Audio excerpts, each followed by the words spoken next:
prieš ją ir to rytoj laukia pirmas tas Čempionų lygos ketvirtfinalio rungtynės klubo istorijoje. Kaip dabar tiek jūs, tiek komanda bendrai jaučiatės ir kokiam nuotaikom tą naują etapą pasitinkat? Esam realistai. Vėl atvažiuoja komanda, kuri ketvirtfinalio etape yra jau patyrusi. Tai yra jiems 4. kartas, tai nėra atsitiktinumas jiems žaisti čia, taip, jie niekada neperėjo to ketvirtfinalio etapo, bet jie žino, kaip žaidžiamas krepšinis, man daro didžiulį įspūdį, kaip jie žaidžia tą atvirą krepšinį netgi po gautų taškų, kaip jie greit išsimeta, kaip jie greit eina į tą greitą puolimą, man daro tas didžiulį įspūdį. Daro didžiulį įspūdį, kaip jie kaunasi dėl kamuolių, jie yra pati geriausia komanda Čempionų lygoje visoje pagal atkovotus kamuolius puolime, antra iš viso pagal atkovotus kamuolius bendrai imant. Ir taip, gal ir aš sutinku, kad ir gal nėra patys skambiausi vardai, pavardės, bet šitie žaidėjai, kadangi tai yra Čekijos rinktinės pagrindas ir jie žaidžia labai ilgą laiką kartu, patikėkit manim, jie labai gerai žino, kaip žaisti krepšinį. Paminėt vėl tą čekišką branduolį, bet vienas iš tų žaidėjų, kuris yra Nimburgo komandai, Tony Perkinsas, kuris sezoną pradėjo Lietuvoje, ar ne? Ar matot kažkokį pokytį jo žaidime, lyginant su tuo metu, kai jis buvo Kėdainiuose, ir jis tokią pačią grėsmę kelia, kaip ir būdamas tuo metu dar Lietuvoje? Manau, kad Kėdainiuose jis daugiau tos turėjo žalios šviesos, dabar tenais jisai nėra nuo sezono pradžios, jisai po truputį prisitaiko ir tikrai reikia tą jo taškų pelnimo tą talentą gerbti ir jisai visą laiką, jisai nusprendė rungtynės Gran Canarijai ir negalim leisti jam išsibėgėti. Kalbant apie jūsų komandą po rungtynių su Gargždais, minėjot, kad galim arti sugrįžimo Džerikas su JC. Kokia dabar yra tos sveikatos būklė, ar jie bus pasiruošę rytoj? Spręsim grinai po šitos treniruotės. Pasižiūrėsim, ar ją išlaikys pilnai, be keitimų ir panašiai, tada ir bus padarytas sprendimas, bet labiau mes esam turbūt pozityvus apie juos.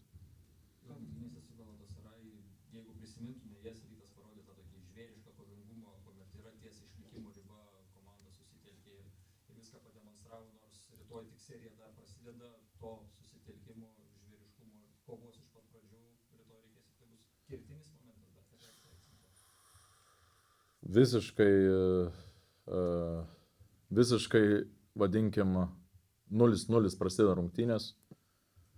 Mes esam favoritai poros pagal tai, kad namų esam pranašumą turintis, jie yra favoritai poros pagal patirtį. Dėl to ir sakau, čia yra 50-50. Ir būtent tie niekieno kamuoliai, tie visur ta kova dėl kamuolių, kur žinom, kiek yra jiems jau tam Nimburgui davus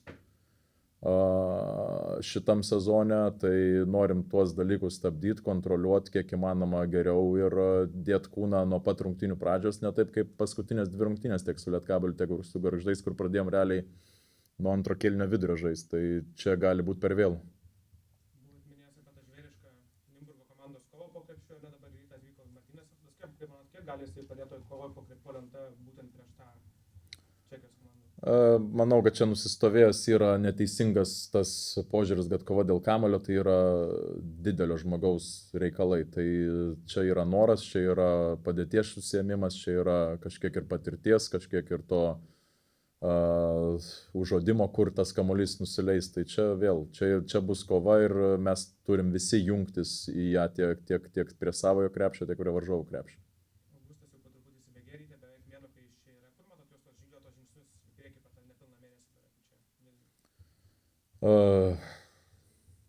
Manau, kad didžiausias tas žingsnis į priekį, tai jo jutimas, ką gali kiekvienas jo komandos draugas. Jisai pažįsta su kiekvieną dieną vis geriau kiekvieną komandos žaidėją, jo stipriasias pusės ir taip, būdamas į žaidėjų, tikrųjų žaidėjus, gali juos dar geriau įtraukti.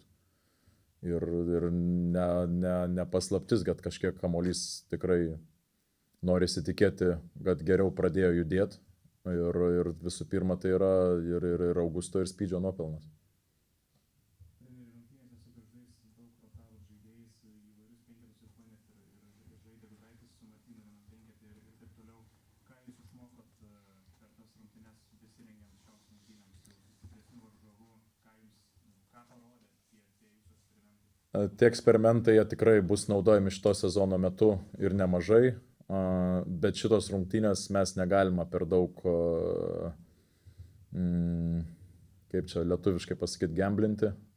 Ir turim žaisti jau patikrintais penketais ir jau daug davusiais penketais, kad ir žaidėjai aiškiai žinotų, mūsų žaidėjai irgi jau aiškiai maždaug žino, kuo mes remsime šitas rungtynės. Tai iki čia nuėjus yra žaidėjai, kurie ir kaip pasakyti, nusipelno čia būti, bet tie visi eksperimentai, jie tikrai bus naudojami. Čia yra varžovas specifinis rytoj ir mes negalim tų visų variacijų rytoj naudot, nes tai yra tikrai labai greita komanda. Su kai kuriamis, kaip pasakyti, su kai kuriais line-upais mes galėtume būti per lėti šitom rungtynėm.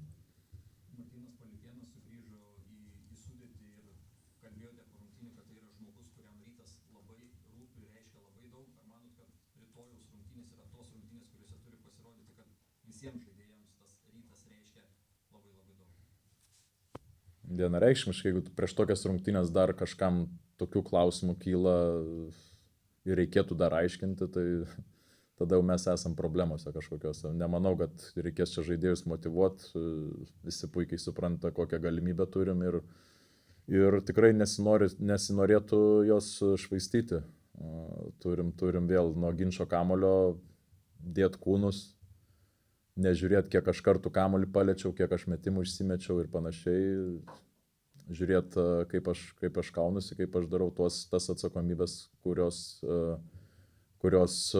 man priklauso aikštelėje. Tai visų pirma, mes šabloniškai gal skamba, bet vėl turim fiziškumų lenkt varžovą rytdienos. Masiulis pastaruoju metu žaidė puikią atkarpą, bet tą daugiausiai darė penktoj pozicijai. Ar dabar turint tokius du tradicinius centrus, Gudaitį, Echodą, pačiam nekyla dilemos, kaip Masiulį išlaikyti tokioj pačioj formui, bet tuo pačiu kažkaip pastumti ketvirtą poziciją, kas neišvengiamai. Aš manau, čia yra tik tai pranašumas turėti tokią situaciją. Turėti tokią situaciją yra tik tai pranašumas ir priklausomai nuo varžovų, ko mums reikia tą dieną, mes galim labai varijuoti, arba mes tą dieną žaidžiam tą patį Echodą ir Gudaitį tik tai penktais, arba mes tą dieną žaidžiam vieną iš tipinių penktų ir Masiulį. Čia, aš manau, čia yra pranašumas ir tą pranašumą mes norėsim naudoti. Dar kalbant apie Mindaugo komandą, jos tas kelias į play-offus buvo labai vingiuotas, dar labiau vingiuotas negu jūsų. Ir taip atspindi puolimo rodikliai, kurie gan prasčiausiai iš play-off komandų, bet gynyboje jie lenkia ne vieną komandą, Rytą irgi pagal stilius ir pagal daugelį kitų rodiklių.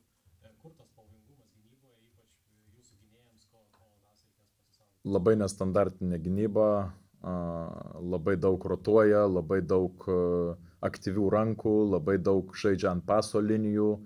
Tai yra komanda, kuri labai pavojinga, gali būti pavojinga atkarpose.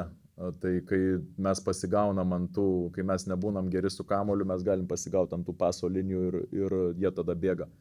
Jie tada meta tuos pigius taškus ir laužia rungtynės. Tai taip, grupių etapai jiems nebuvo ten rožiam kloti, bet vėl jie tose grupėse išgyveno dėl to, kad jie yra komanda žaidžiantis kartu ir jie žino, kaip žais lemiamas rungtynės. Tai tą mes turim neapsigauti ir tam turim būti rytoj pasiruošę. Tai specifinė, sakau, komanda, kuri reikalauja pasiruošimo tokiom rungtynėm, nes tai nėra standartinė komanda. Tiksi paskutinės registracijos valandos, ar uždarytas komplektacijos klausimas, ar gal paliekat dar vėliau, jau LKL-ui, nebe čempionui? Kiek čia lieka? 11 valandų 49 minutės. Manau, kad čia nieko mes šiandien neišlaušim. Nepaslaptis, net ir mūsų aukštaugiai žino šitą dalyką, kad mes BCL-ui nieko naujo neregistruosim. Bet tai nereiškia, kad mes LKL-ui neregistruosim. Žiūrėsim, kaip mes žaidžiam, kaip mes performinam kiekvienas. Jeigu reikės, LKL-ui dar turim tą vadinkim variantą, bet šiuo metu, kalbant apie BCL-ą, manau, kad duris užsidaro. Nebent, nežinau, ofisas kažkom nustebins, bet lyg tai jau tą esam sutarę. Bilietų prekybai dar yra, bet akivaizdu, kad bus nekyla pagalvojus, kas dėsis rytoj. Mes šiaip, sakau, paskutinės rungtynės jau per daug buvome emocionalūs. Rytoj tų emocijos turi būti tribūnose. Aikšteliai tų emocijų jau nesinorėtų.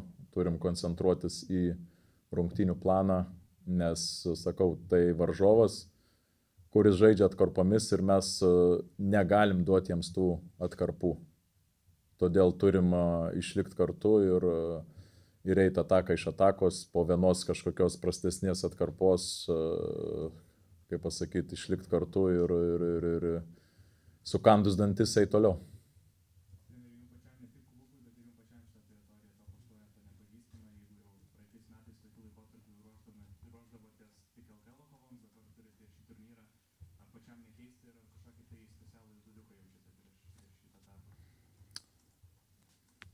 Nežinau, ruošiamės rungtynėm ir žinom, kas pastatyta ant kortos, žinom, kad išsikovom šitą šansą ir tikrai nenorim jo paleisti, o įtampa, neįtampa. Tai aš prieš Gargždų rungtynę sakiau, kad didžiausia įtampa yra tokiose rungtynėse LKL, kur mums yra, vadinkim, būtina laimėti.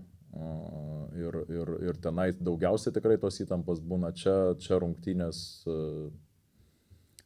turim, sakau, koncentruotis įtampą, neįtampą, žiūrovai, nežiūrovai, turim koncentruotis į savo dalykus, kuriuos privalom padaryti aikštelį. Ir čia įtampa labai kažkur iš šono nueina, kai tu koncentruojasi į vieną tą liniją.